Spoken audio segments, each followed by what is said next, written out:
Olá, benditos! No capítulo de hoje nós vamos ver um grande milagre que Deus fez durante o reinado de Josafá. O capítulo começa com a expressão depois disso. Essa expressão indica que depois que Josafá voltou a buscar ao Senhor Deus, depois daquele episódio de quase morte, quando ele se aliou ao rei Acabe, surgiu uma grande ameaça no seu reino. O povo de Moabe, unido com o povo de Amon e alguns dos meunitas, habitantes do monte de Seir, vieram para uma batalha contra Josafá e o reino de Judá. Quando ouviu a notícia, Josafá teve medo. Afinal, sua última experiência no campo de batalha tinha sido escapar por pouco da morte. Mas em vez de se deixar vencer pelo medo, ele se pôs a buscar ao Senhor. Histórias de líderes que buscam o Senhor é um tema recorrente em 2 Crônicas. Podemos esperar que Deus faça grandes coisas quando o seu povo, e especialmente os líderes, o buscam. Esta palavra buscar é uma palavra-chave no reinado de Josafá. Ela tem o sentido básico de adoração, mas também significa descobrir a vontade de Deus. Isso mostrava que Josafá tinha maior confiança em Deus do que em seus recursos militares. Josafá proclamou um jejum e todo o povo se reuniu em Jerusalém para buscar o Senhor e clamar por uma solução. Jesus explicou que a oração e o jejum juntos são uma fonte de poder espiritual significativo. Não é que a oração e o jejum nos tornem mais dignos de ser abençoados ou de fazer a obra de Deus, não. É que a oração e o jejum nos aproximam do coração de Deus e nos colocam mais alinhados com o seu poder.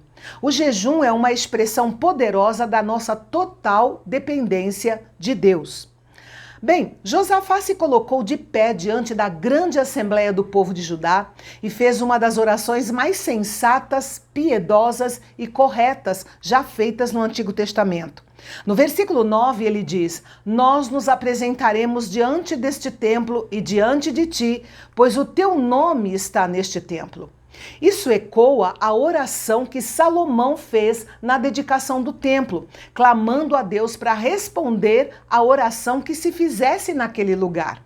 Outro ponto importante da oração de Josafá está no versículo 10, quando ele relembrou que Deus não havia permitido que Israel invadisse os territórios dos Moabitas e dos Amonitas, quando eles saíram do Egito em direção à Terra Prometida. Ora, se Deus não permitiu que o seu povo destruísse aqueles povos naquela época, não seria justo que eles destruíssem o povo de Judá agora. Ele implicitamente orou para que Deus não permitisse que o seu povo sofresse como consequência de sua obediência naquela época. Como rei, Josafá confessou que ele e seu povo não tinham poder contra a grande multidão que vinha contra eles. A única esperança deles era confiar em Deus e que o seu poder e sua bondade protegeriam Judá naquele momento tão difícil. A frase final, "Não sabemos o que fazer, mas os nossos olhos estão postos em ti", é uma das expressões mais comoventes de confiança em Deus encontrada em toda a Bíblia. Ao que parece, depois da oração de Josafá, todos, homens, mulheres e crianças, ficaram em silêncio diante do Senhor, esperando por algum senso de direção ou encorajamento.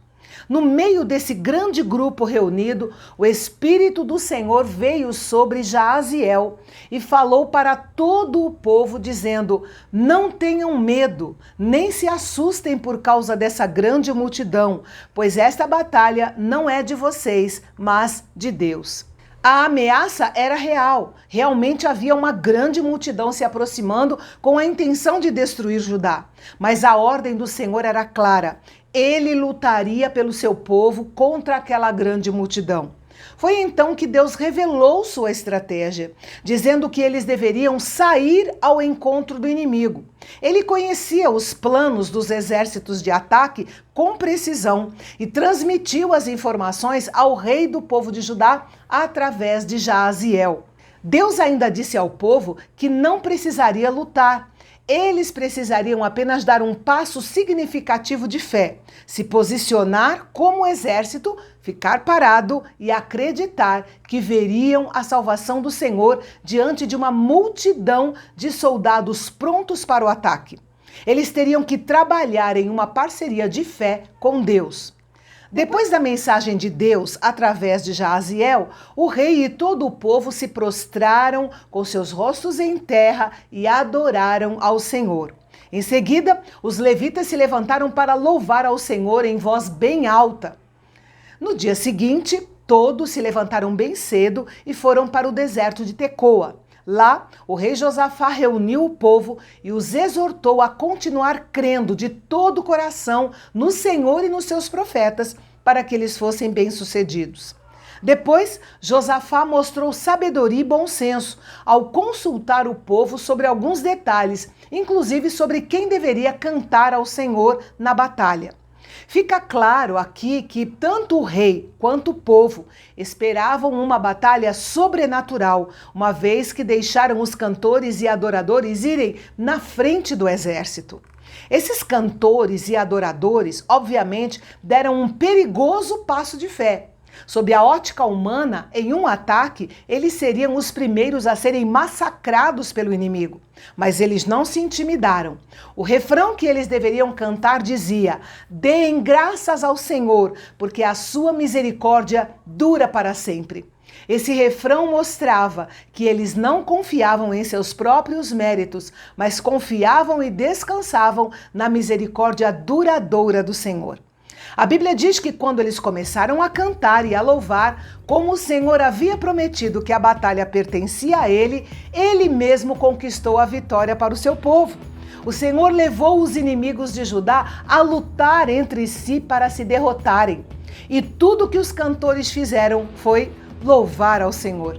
E então, quando o povo de Judá chegou a um lugar com vista para o deserto, eles olharam e viram uma multidão de cadáveres. Ninguém havia escapado.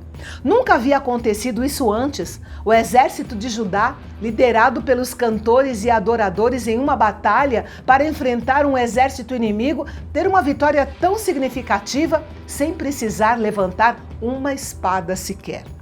Podemos dizer que não foi o louvor do coral de adoradores que venceu a batalha, mas sim a fé deles. Depois disso, eles levaram 3 dias para recolher os despojos de tanto que havia.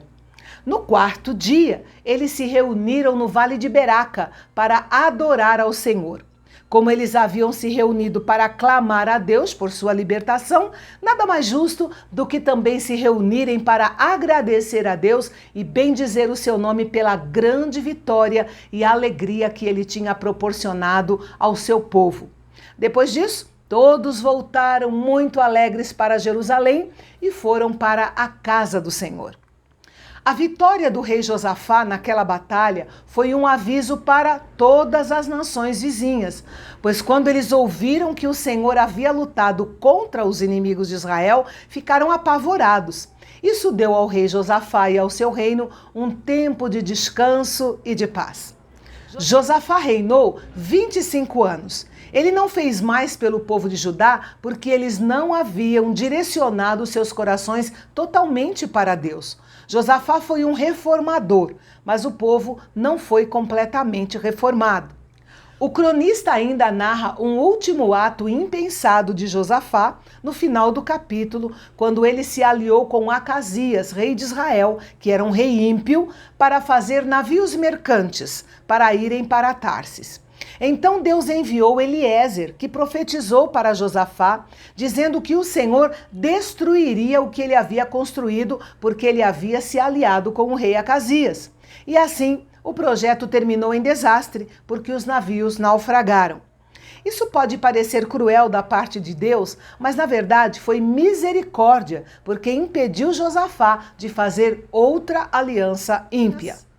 Josafá tinha 7 filhos. Quando ele morreu, Jeorão, seu filho primogênito, assumiu o trono e matou seus 6 irmãos. O reinado desse fratricida você confere amanhã aqui no canal Bendito. Até lá!